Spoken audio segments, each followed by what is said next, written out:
Hello, hi guys! Magandang hapon sa inyong lahat. This is Jean Rodriguez, Mama Secret Channel, a faith healer o Mata reader. So ngayong hapon, natatagal natin ang sabihin sa iyo ng ating mga gabay. So this is special gabay for the month of April 12 hanggang April 18 for the sign of Cancer. So, Cancer, welcome to my channel. Ano kayang messages, advices, and spirit guides ang ating masasaga for today's video? Ganun naman kayang energy o kaganapan sa buhay ng mga Cancer, yan ang ating mahagilap. So guys, this reading is a general reading lamang, hindi lahat makaka-resonate. Kunin lamang po makaka-relate sa inyo and comment down below kung kaninong energy ang ating nasaga. And of course, don't forget to like and subscribe my channel and hit the notification bell for more videos updated. Because maraming salamat po sa mga walang sawang pagsuporta sa aking channel, lalong-lalo na ang hindi nag-i-skip ng ads. Naway pagpalain kayo ng Diyos at may kapal, siksik liglig nag-uumapaw na biyayang manang balik sa inyo. So let's see guys, what is the messages, advice sa iyo ng ating angel spirit for the sign of Cancer yan.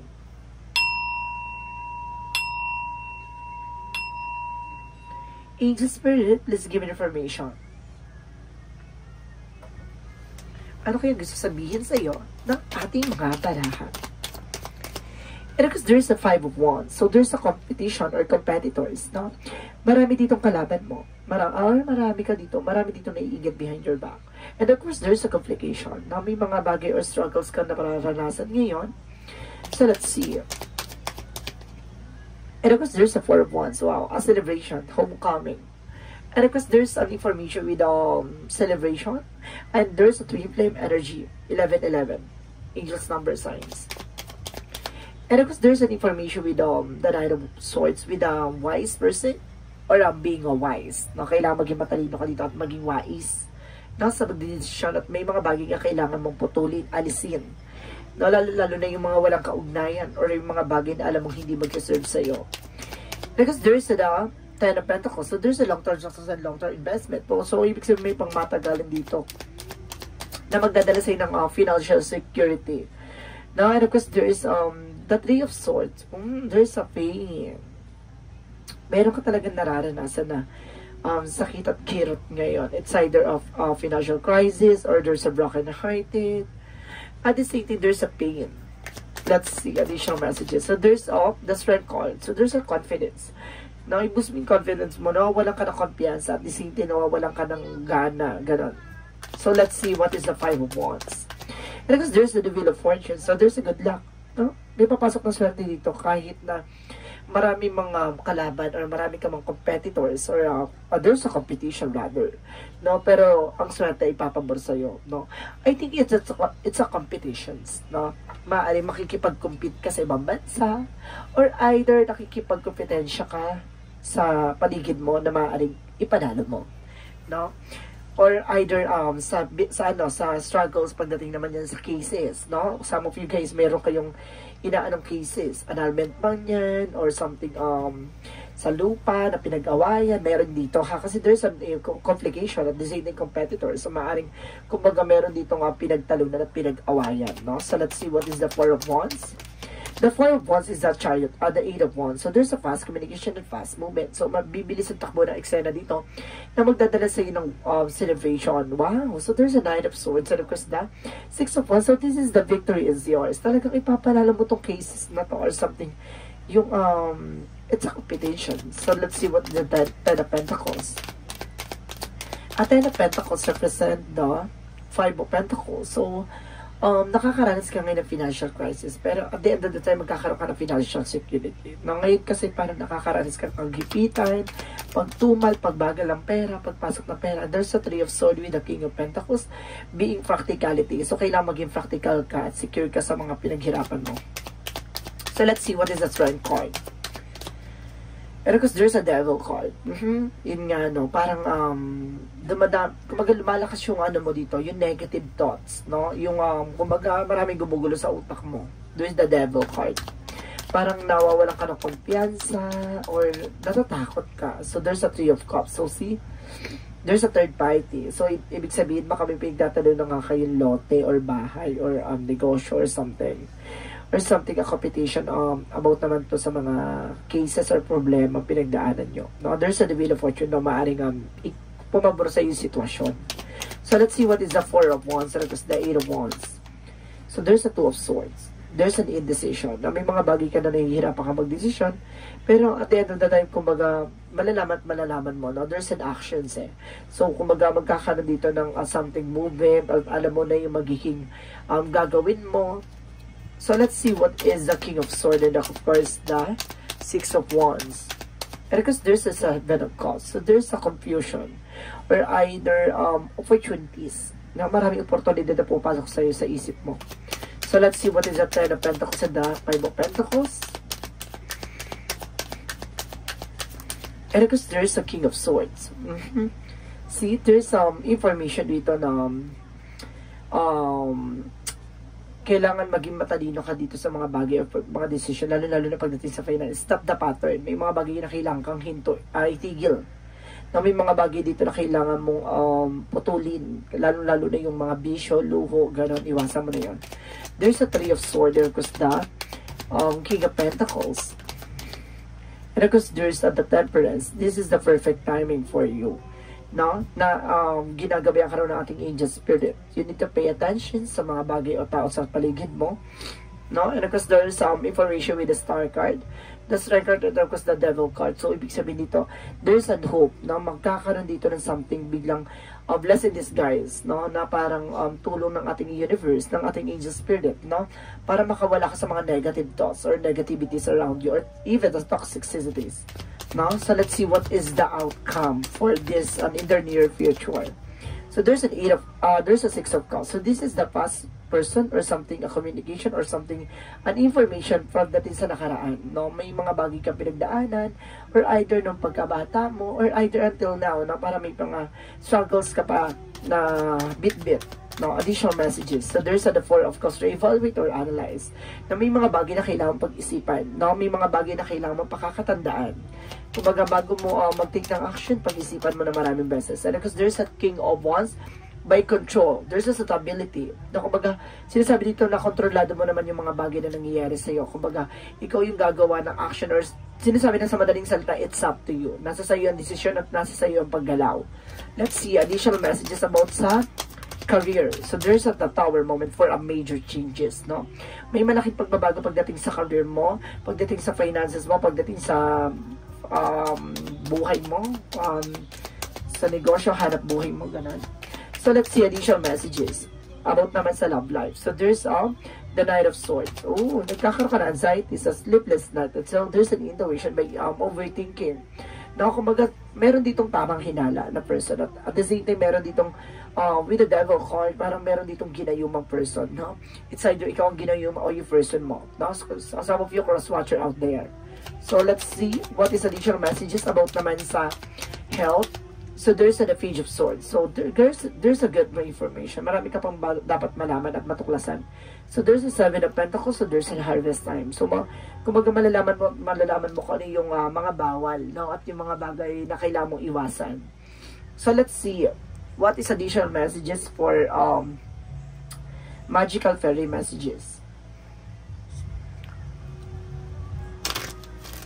For magical fairy messages, let's see. For magical, so there's an everything is okay. So, lahat ng mga bagay na nangyayari sa'yo, huwag kang mag-alala, ay may ibig sabihin at may kahulugan yan. At the same time, guys, there's an information with the do some research, no? Kumbaga, kailangan tuklasin at alamin may makakatulong sa'yo para makapag-proceed ka na another eksena, no? Kumbaga, continue what you're doing, grind lang ng grind, no? Huwag kang matakot, huwag kang mangamba sa mga nangyayari sa paligid mo. It's a part of your journey na maranasan yan. So, there's a regret na may mga disappointment or something lost na nararanasan ngayon. And there's a fear that because of limitation for fear, no? Kaya kailangan limitahan mo yung takot at pangamba mo. Tuloy-tuloy mo lang yung ginagawa mo. At the same time, guys, there's a guarded, no? Protektado ka. Huwag kang mag-alala. At the same time, there's an actions and beginning, no? Continue what you're doing. Huwag kang magpapadala, huwag kang magpapauto, o huwag kang papagulo sa mga tao sa paligid mo. So, let's see what is the Moonology. Monsanergy represent what? Nothing will come in this situation. Walang mangyayari sa situation hanggat hindi ka nagtitake ng action, and hold your vision, no? Panghawakan mo ang iyong visions. At the same time, guys, there's confident is your key to success, no? Yun yung sinasabi ko, yung kumpiyansa mo yung magdadala sa'yo ng success. Siguro kaya ginugulo ka nila or something, inaalis ka nila sa focus para hindi mo maisakatuparan yung mga ginagawa mo. Kaya siguro parang tinatarget ka nito sa utak, sa ganun, sa isip, no? And because there is a new beginning and fresh start, magkakaroon ka ng bagong simula at bagong buhay. And of course, there is a guarded and protected. So see, you are being guarded at protektado ka. And of course, explore your options. No, maraming choices, maraming ganap na makukuha mo. Pagdating sa finances, career, love life, so on. Kumbaga, kailangan yun mag-pay attention sa nangyayari sa'yo sa paligid mo. No? Na maaaring ginugulo ka lang ng mga negativities. At the same time, there is a stressful situation behind. No? Baka wala naman yung nagbibigay stress sa'yo. At the same time, there's a home help. Meron dito tulong ng tahanan or kailangan ng tulong ng bahay nyo or tahanan nyo. No? So, let's see what is the chakra messages. For the chakra, there's a guilt na meron talaga nagagalit sa'yo, guys. So, kaya there's a competitions talaga. At the same time, there's perfections, no? Kumbaga, inaano na parang napaka-perfect mo naman sa situation or something na parang you can do anything. Na parang gano'n, na parang ang lakas ng dating mo para sa kanila. And of course, there's a prayer. Magdasal ka lang daw, no? Parang there's an insecurities talaga na nakantong something guilt, no? So, let's see. Because there's a counseling, no? Kumbaga makinig ka sa something advices. At the same time, there's a writing. So, ibig sabihin daw, may mga pirmahan dito. Guys, ako nasa-sense. No, kailangan yung, bago nyo pirmahan yung mga papers or something documents, kailangan nyo munang aralin, no? Alamin kung ano yung napapaloob dun sa documents or something kasunduan. Maging aware po, ha? At the same time, there is a judgment. So, this is the wake-up call. No, na you need to pay attention sa mga bagay na gagawin mo. At the same time, there's an imagination. Gamitin mo tong imagination mo or something creativity to create a new ideas and of course, a new plans. So, let's see. Additional messages. And of course, guys, there's the golden children na there's a rare gifts. Na kumbaga may regalo, kumbaga you are being gifted. Na maaring there's a psychic abilities then, kumbaga baka it's either ambitions or something instinct. Malakas sa pakiramdam mo sa madaling salita. And of course, there's the big picture thinking. So, you have a visionary. I told you, di ba, visions mo, nakikita mo na kagad yung magiging possibilities. At the same time, yung mga tao sa paligid mo na alam mo na hindi totoo sa'yo. At the same time na may gagawing hindi maganda, nararamdaman mo na kagad. Additional messages for angel spirit. And see, spiritual activation. See, nag-activate na spiritual mo. Galing. Ang ganda ng reading. There's some resolution, no? Masusolusyonan na yung mga problema mo. And there's the dandelion by perseverance. Konting pagtsatsaga, no? Kumbaga, kung gusto mo talaga makuha isang bagay na yung pagtsagaan mo, there's a hope, no? And of course, there's a new beginning and there's a celebration. And there's a wheel of fortune for a good luck and destiny is yours. Diba? Kumbaga, lahat ng mga bagay na yan may ibig sabihin yun. Hindi dahil para nandyan lang yan, no? Para, diba? Para hubugin ka, no, sa mga bagay na nangyayari sa mga problema, struggles, no, failures, at the same time, there's an adjacent possibilities. May mga pinto ang magsasara at may mga pinto ang magbubukas sa oportunidad para sa'yo. And because there's an envy, yung drama, na may magdadrama dito or iwasan may pagdadrama. No, ganun talaga ang buhay. Mismo kahit mga kamag-anak mo or mga tao sa paligid mo, i-betray ka, no? Kasi there's an, temptation, natukso sila or naging greedy sila. The Jesus-loving quote said, "Come to me, all you that labor and heavy laden, I will give you the rest." No? Lahat ng mga bagay na mabibigat, no, bitawan mo, magiging magaan ka sa sitwasyon mo. Huwag mong isipin yung mga bagay o sasabihin ng iba. Bagkus magpatuloy ka na walang pinangangambahan sa puso mo. And forgiveness, no? Ipagpatawad, pagpatawarin, no? Hindi para sa kanila, para sa sarili mo. Kasi para wala kang bit-bit na dinadala in the near future. Within the next few weeks, sa mga susunod na linggo, may mga magaganap na pagbabago sa buhay mo na kumbaga magdadala sa'yo ng something expansion. So, Romans angels represent what? So, romance angels represent a codependency. Some see addiction are affecting you for a romantic life. So, some of you guys, no, meron talaga dito something, a temptation or something, yun nga, addictions, no. Kumbaga, nakaka-apekto sa inyong relasyon or either sa inyong family, no. And of course, kumbaga, it's either nagkaroon ng something greedy. Let's see what is the angel's answer. The angel's answer represents what?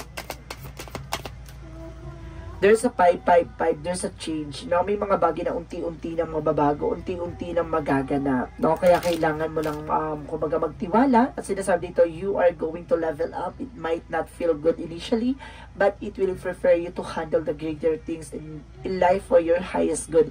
That is why you've been looking for. Push through it. There our reward waiting at the finish line. So see, ilaban mo dahil walang magbabago kung hindi mo ilalaban. Diba? Mas lalo kang mapupunta sa sitwasyon na kagipitan. So, ibig sabihin dito, kung alam mo sa sarili mo na tama yung ginagawa mo, continue what you're doing. No? And of course, alam mo na wala kang tinatapakan, laban lang. Huwag kang susuko. And of course, the eyes of the heart, today, I perceive the real beauty of every person I meet. With the eyes of my heart, I see behind the personality and focus of the energy of love that dwells beneath the surface. I am filled with the joy, with the wonder, the presence of God in every one of us. The eyes of the heart allows me to use divine shining everywhere. So see, gamitin mo yung puso mo pa sa pakikipag-ugnayan sa ating Panginoon. Ganun din sa mga tao sa paligid mo. Diba? The more na galit sila sa iyo, mahalin mo sila ng may ngiti sa iyong labi, no? Hayaan mo silang manggalaiti sa inggit at galit. Ikaw at wala kang tinatapakan tao na magpatuloy ka, na umiwas ka lang at kumbaga magpatuloy at huwag kang mangangamba at huwag kang gaganti sa mga bagay na this is the biggest revenge is a being successful. So, kailangan ipakita mo sa kanila na mali ang iniisip nila against sa'yo at pati pakita mo na kaya mong tumayo sa sarili mong paa. So, guys, this is special gabay for the month of April 12 hanggang April 18 for the sign of Cancer. So, Cancer, maraming salamat for this wonderful reading. So, once again, this reading is a general reading lamang, hindi lahat makaka-resonate. Kunin lamang po ang makaka-relate sa inyo and comment down below kung kaninong energy ang ating nasagap. Maraming salamat and see you in the next video. Bye-bye and babush!